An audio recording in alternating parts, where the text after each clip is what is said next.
कांग्रेस नेता राहुल गांधी ने एक बार फिर विदेश में भारत के लोकतंत्र को बदनाम किया है। आपको बता दें कि कैम्ब्रिज यूनिवर्सिटी में राहुल गांधी ने यह कहा कि भारत में लोकतंत्र खतरे में है और वहां लोकतंत्र के बेसिक स्ट्रक्चर पर हमला किया जा रहा है। राहुल गांधी ने दावा किया कि संसद में आवाज उठाने पर विपक्षी नेताओं को जेल में डाल दिया जाता है। उनके खिलाफ लगातार केस किए जा रहे हैं। राहुल गांधी ने यह भी कहा कि भारत में मीडिया और न्यायपालिका भी नियंत्रण में है। राहुल गांधी ने दावा किया कि उनकी भी जासूसी की गई है और उनके फोन में पेगासस था और इंटेलिजेंस अफसरों ने उन्हें यह बताया था कि उनका फोन रिकॉर्ड हो रहा है। तो आप देखिए अपने लेक्चर के दौरान किस तरह से उन्होंने अपनी बातों को रखा, लेकिन इससे सिर्फ और सिर्फ भारत की छवि पर उन्होंने चोट की है। Everybody knows, and it's been in the news a lot, that Indian democracy is under pressure, is under attack, right? I'm an opposition leader in India, and we're navigating that space. What's happening? The institutional framework, which is required for a democracy, parliament, a free press, the judiciary, just the idea of mobilization, just the idea of moving around, these are all getting constrained. So we are facing an attack on the basic structure of Indian democracy. In the Constitution, India is described as a union of states, and that union requires a negotiation, requires a conversation. So it's slightly different than other countries. You can think about it much more at the scale of Europe, right? Multiple different states, much bigger than Europe, requiring a conversation and a negotiation to actually move forward. And it's that negotiation that is actually coming under attack and under threat, right? Capture and control of media and the judiciary, surveillance and intimidation. I myself had Pegasus on my phone.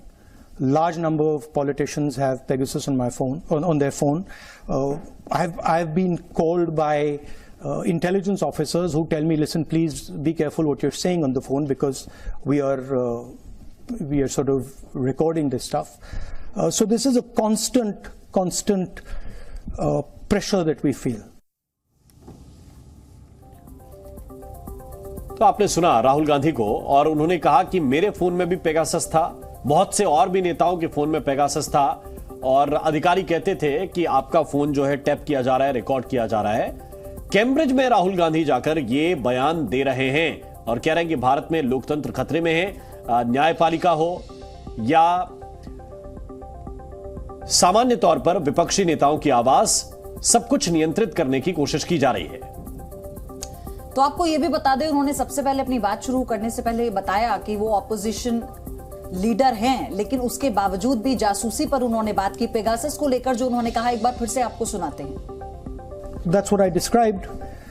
Capture and control of media and the judiciary, surveillance and intimidation. I myself had Pegasus on my phone.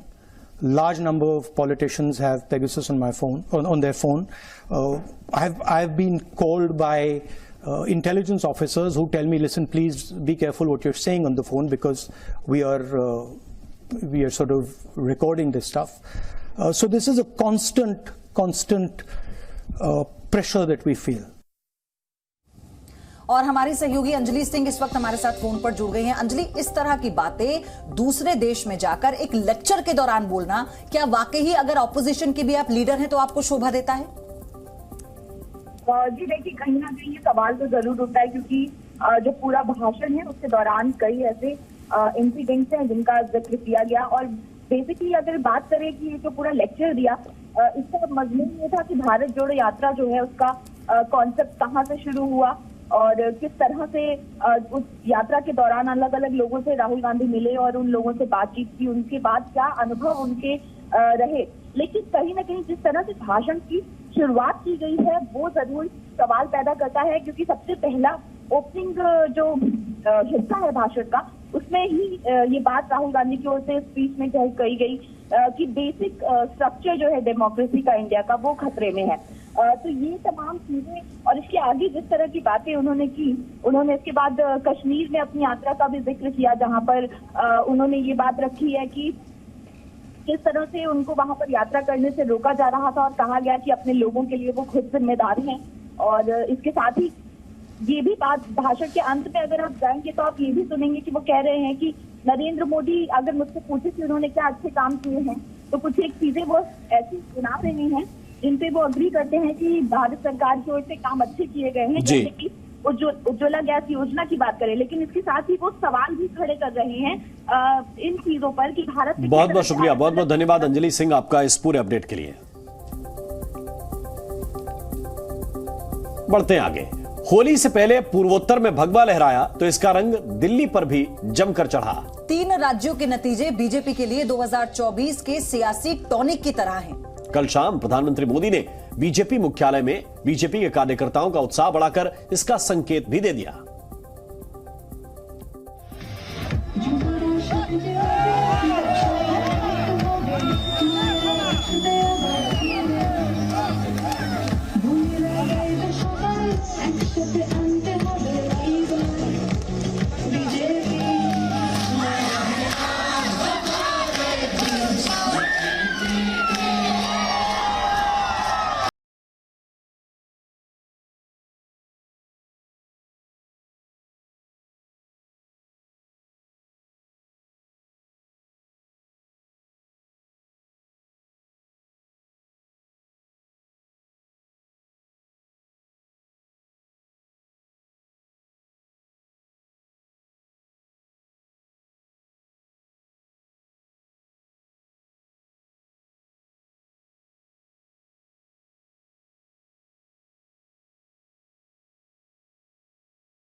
देश करे प्रेम।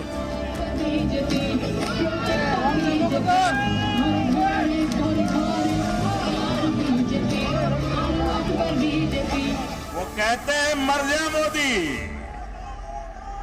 देश कह रहे हैं मत जा मोदी, मत जा।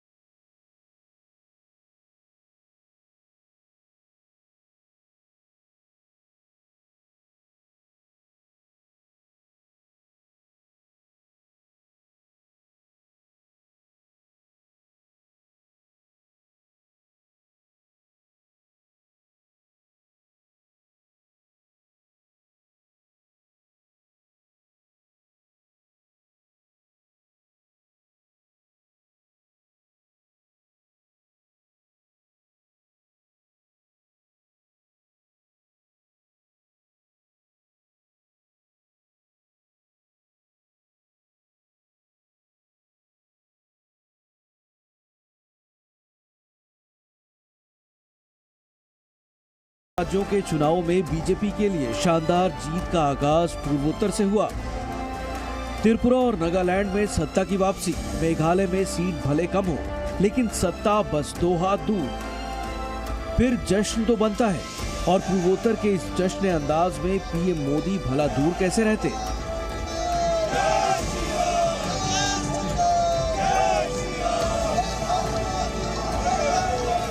अब नॉर्थ ईस्ट न दिल्ली से दूर है और न ही दिल से दूर है।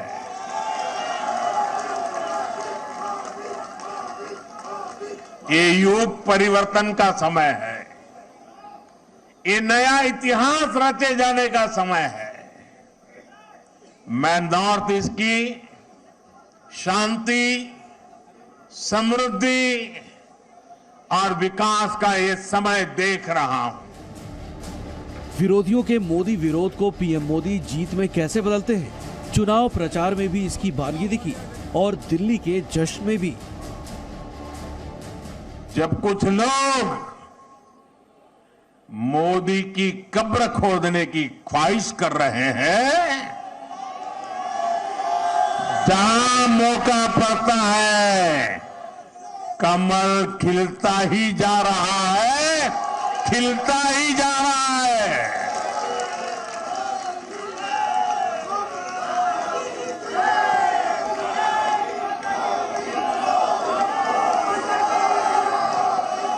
कुछ लोग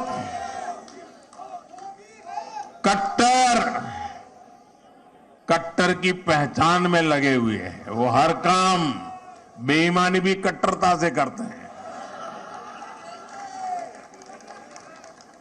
ये कट्टर लोग कहते हैं मर जा मोदी, वो कहते हैं मर जा मोदी। देश कह रहे हैं मत जा मोदी, मत जा।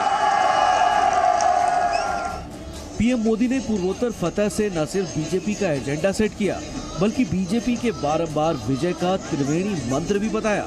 और इसी मंत्र को लेकर बीजेपी 2024 में उतरने वाली है।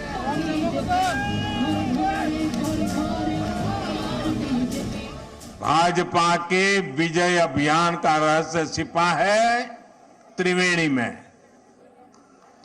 त्रिवेणी यानी 3 धाराओं का संगम। इस त्रिवेणी की पहली शक्ति है भाजपा सरकारों का कार्य। इस त्रिवेणी की दूसरी शक्ति है भाजपा सरकारों की कार्य संस्कृति।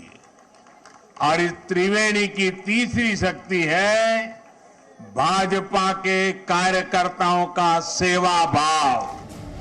त्रिपुरा में बीजेपी को 2018 के मुकाबले सीटें जरूर कमाई, लेकिन अपने दम पर बहुमत का आंकड़ा जुटाने में कामयाब रही और इस तरह वो 32 सीटों पर कब्जा जमा पाई। नागालैंड में बीजेपी के हिस्से में 12 सीटें आईं, लेकिन सहयोगी दल एनडीपीपी की 25 सीटों के साथ दोबारा सत्ता में वापसी भी कर ली। इसी तरह मेघालय में भले ही उम्मीद के मुताबिक कामयाबी नहीं मिल पाई, लेकिन एनपीपी के कॉनराड संगमा के साथ मिलकर सरकार बनाने की जुगत भी भिड़ा ली। कभी नॉर्थ ईस्ट के राज्यों में दबदबा रखने वाली कांग्रेस यहां से साफ हो चुकी है। राहुल गांधी भारत जोड़ो यात्रा के जरिए इमेज बिल्डिंग में मशगूल रहे, लेकिन बीजेपी हर चुनाव को मिशन मानकर आगे बढ़ती रही। इसलिए पूर्वोत्तर की जीत बीजेपी के लिए सिर्फ जश्न इबारत नहीं, बल्कि 2024 के विजय पथ का शुभ संकेत भी है। ब्यूरो रिपोर्ट, जी मीडिया।